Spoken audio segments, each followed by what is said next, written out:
ನೇತ್ರಾವತಿ ನದಿ ತೀರದ ಕೇಸ್ ತನಿಖೆ ವಿಳಂಬ ಅನ್ನುವಂತ ಆರೋಪ ಕೇಳಿಬರ್ತಾ ಇದೆ. ಬಿಜೆಪಿ ವಿರುದ್ಧ ಸಚಿವ ಪ್ರಿಯಾಂಕ್ ಖರ್ಗೆ ಅವರು ಇದೇ ವಿಚಾರಕ್ಕೆ ಸಂಬಂಧಪಟ್ಟಂತೆ ವಾಗ್ದಾಳಿ ನಡೆಸಿದ್ದಾರೆ. ಬಿಜೆಪಿ ಏನು ಬೇಕಾಗಿದೆ, ಬಿಜೆಪಿ ಏನ್ ಬೇಕು?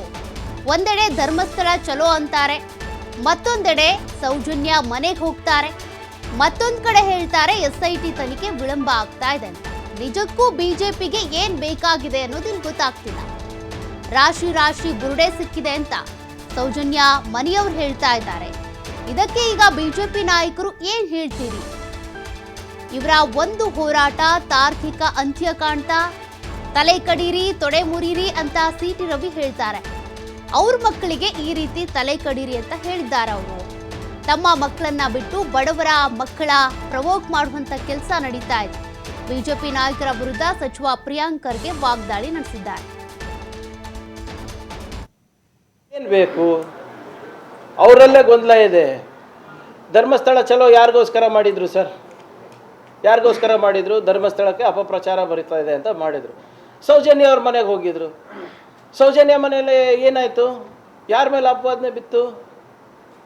ಆಮೇಲೆ ಮತ್ತೆ ಹೊರಗಡೆ ಬಂದು ಅವರು ಏನಾದರೂ ಸುಪ್ರೀಂ ಕೋರ್ಟಿಗೆ ಹೋಗಿ CBI ಕೇಸನ್ನು ಮರುಚಾಲನೆಗೆ ಜೀವ ನೀಡಬೇಕು ಅಂದರೆ ಸಹಕಾರ ಮಾಡಿಸ್ತೀವಿ. ಅದು ಯಾರ ವಿರುದ್ಧ? ಇದು ಯಾರ ವಿರುದ್ಧ? ಏನು ಕಾಮನ್ ಸೆನ್ಸ್ ಇದೆಯಾ ಇವರಿಗೆ?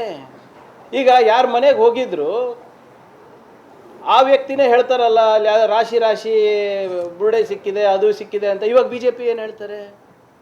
ಧರ್ಮಸ್ಥಳ ಚಲೋ 4 ದಿನ, ಚಾಮುಂಡೇಶ್ವರಿ ಚಲೋ 4 ದಿನ, ಇದು ಮದ್ದೂರು ಚಲೋ 2 ದಿನ, ಮುಗೀತು. ಇಷ್ಟೇನಾ ಇವ್ರದ್ದು? ಏನು ಇವ್ರ ನೀತಿ ಏನಿದೆ ಹೇಳಿ? ಮಳೆ ಬಂದಿದೆ, ಬೆಳೆ ಹಾನಿ ಆಗಿದೆ, NDRF ನಾನು ಸರಿಪಡಿಸ್ರಪ್ಪ ಅಂತ ಹೋಗಿ ಮೋದಿಯವ್ರ ಹತ್ರ, ಶಾ ಅವ್ರ ಹತ್ರ ಕೇಳೋದು ಬಿಟ್ಟು ಇದು ಹೋಗ್ಬಿಟ್ಟು ಆ ಚಲೋ ಈ ಚಲೋ ಅಷ್ಟೇ. ಏನು BJP ಅವ್ರು ಆಡ್ತಾ ಇರೋ ಭಾಷೆ?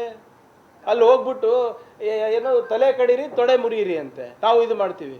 ನಾನು ಕೇಳಕ್ಕೆ ಬಯಸ್ತಾ ಇದ್ದೀನಿ ಸರ್ ತಮ್ಮ ಮುಖಾಂತರ BJP ನಾಯಕರಿಗೆ, ಹಿಂಗೆ ಅವರು ಡೈನಿಂಗ್ ಟೇಬಲ್ನಲ್ಲಿ ಕೂತಿ ಊಟ ಮಾಡ್ತಾ ಇರ್ತಾರಲ್ಲ ಅವ್ರ ಮಕ್ಕಳ ಜೊತೆ, ಅವಾಗ ಯಾವತ್ತಾನ CT ರವಿ ಅವ್ರು ಇರ್ಬೋದು, ಅವ್ರವ್ರ BJP ನಾಯಕರವರು ಅವ್ರ ಮಕ್ಳಿಗೆ ಹೇಳಿದಾರ, ಮಗ ನೀನು ಲಾಂಗ್ ಹಿಡಿ, ನೀನು ಮಚ್ಚಿಡಿ, ನೀನು ತಲೆ ಕಡಿ, ನಾನು ಇದೀನಿ ನಿನ್ನ ಜೊತೆ, ನೀನು ದೊಣ್ಣೆ ತಗೋ, ತೊಡೆ ಮುರಿ, ನಾನು ಇದೀನಿ ನಿಮ್ಮ ಜೊತೆ ಅಂತ ಅವ್ರ ಮಕ್ಕಳಿಗೆ ಯಾವತ್ತಾನ ಲಾಂಗು, ಮಚ್ಚು, ಚಾಕು, ಚುರಿ, ದೊಣ್ಣೆ ಕೊಟ್ಟಿದ್ದಾರಾ?